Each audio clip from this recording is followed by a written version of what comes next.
ఉంది సార్. అలాగే సార్.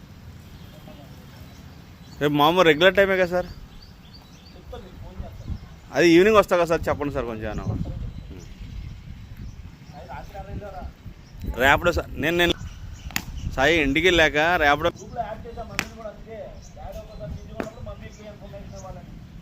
ఏం లేదు, వెళ్ళిపోయావనుకో రిలాక్స్ అయిపోతారు సాయి.